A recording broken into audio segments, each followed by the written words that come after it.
Dhaabbanni Teeslaa bilbila addeessaa fi Maarsitti nu quunnamsiisuu danda'u hojjete. Dureessa addunyaa fi abbaa qabeenyaa dhaabbata Teeslaa kan ta'e Elon Musk bilbila Teeslaa modeela Teeslaa Pi jedhamu kan sirnoota garaa qabu hojjechuun addunyaaf ifoomsee jira. Bilbilli haaraan kun bilbiloota kaan irraa wantoota adda isa taasisan wantoota gurguddaa sadi qaba jedha.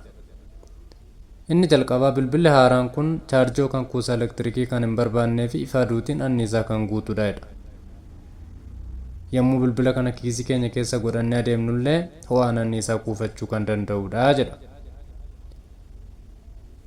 Inni itti aanu konneeshinii intarneetaa kan hin barbaanne yoo ta'u, wanti hundi karaa intarneeta saatalaayitii Teeslaa qofaan kan hojjetudha. Kana jechuun neetworkii telekoom irratti kan hin hundoofnee fi karaa sarara mataa isaa Starlink jedhamuun intarneeta biroodbaandii SpaceX irraa argatuun dalaga. Konkolaattota Teeslaa banuu, cufuu fi to'achuuf ni gargaara.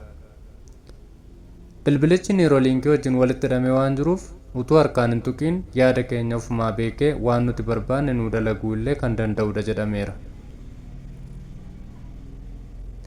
Inni sadaffaan ammoo bakka barbaaddan teessanii waan barbaadan argachuus hin dandeessisa jedha.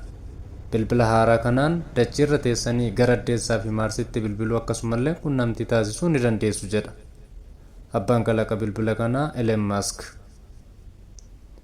Waan hordoftaniif galatoomaa. Kun Giddoo Baayogiraafiidha.